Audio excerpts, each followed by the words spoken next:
আমি একটা ছোট্ট সূরা, সূরা কাউসার, এখানে যে রহস্য লিখেছে সেটা একটু লক্ষ্য করেন। সূরা কাউসারে আপনারা দেখবেন শব্দ রয়েছে 10টি।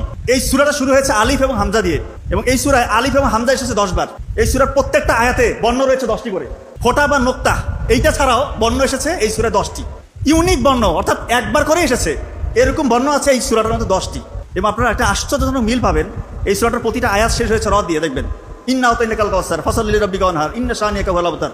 দেখবেন প্রতিটা আয়াত শেষ হয়েছে র দিয়ে। র আরবির কততম বর্ণ? 10তম বর্ণ। এবং পবিত্র কোরআনে র বর্ণ বা হরফ দিয়ে সূরা শেষ হয়েছে এরকম সূরা হয়েছে 10টি, এবং সূরা কাউসার হচ্ছে তার 10তম সূরা।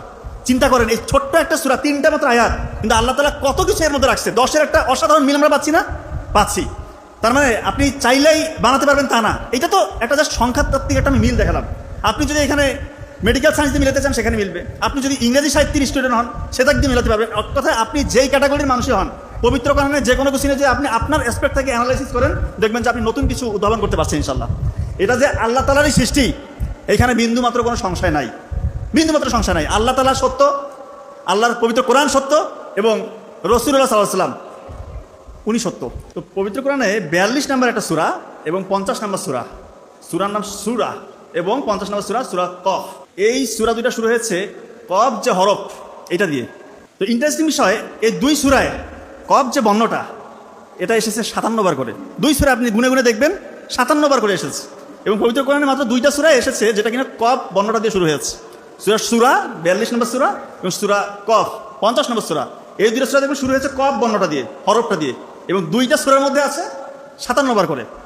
আল্লাহ তাআলা অসাধারণ মিল। আর একটু সামনে আগাই, আপনি নিশ্চয়ই জানেন যে পিঁপড়া দিয়ে একটা সূরা এসেছে। সূরাটার নাম হচ্ছে নামল, 27 নম্বর সূরা। এই সূরাটা দেখবেন শুরু হয়েছে ত সিন এটা দিয়ে শুরু হয়েছে। তো ইন্টারেস্টিং বিষয় হচ্ছে এই সূরাতে যদি আপনি গুনেন যে ত কতবার এসেছে, সিন কতবার এসেছে, আপনি দেখতে পাবেন ত এসেছে 27 বার এবং সিন এসেছে 93 বার।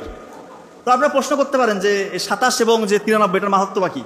27 হচ্ছে, আপনি দেখবেন নামল সূরাটার নাম্বার পজিশন 27 নম্বর সূরা, এবং এই সূরায় আয়াত রয়েছে 93টি। আল্লাহ তাআলার কি অসাধারণ মিল। আর একটু সামনে যাই, গালফ অফ আলাস্কা এটা একটা জায়গা, 2 সমুদ্র মিলিত হয়েছে যেখানে। তো এটা বিজ্ঞানীরা কিছুদিন আগে এটা আবিষ্কার করেছে। তো পবিত্র কোরআনে দেখবেন আল্লাহ তাআলা এক জায়গায় বলতেছেন যে আমি 2 সমুদ্রকে মিলিত করেছি, তাদের মধ্যে রয়েছে অন্তরাল, কিন্তু তারা একত্রে মিলে যায় না, মানে একজন আরেকজনের সাথে মিশে যায় না। আবার 2 জনে বলতেছে মিলতেছে, কথার মধ্যে একটু কেমন জানো। তো গালফ অফ আলাস্কাতে যদি আপনি যান, গেলে দেখতে পাবেন ওইখানে প্রশান্ত মহাসাগর এবং আটলান্টিক মহাসাগর 2 জনে মিলিত হচ্ছে, কিন্তু আপনি দেখবেন যে একটা ডিভাইডেশন রয়েছে। এক জায়গার রং একরকম, আরেক জায়গার রং একরকম, এক জায়গায় দেখবেন তাপমাত্রা কম, আরেক জায়গায় দেখবেন তাপমাত্রা বেশি, অথচ 2টা সমুদ্র মনে হচ্ছে মিলে যাচ্ছে। এক জায়গার ঘনত্ব বেশি, এক জায়গার ঘনত্ব কম।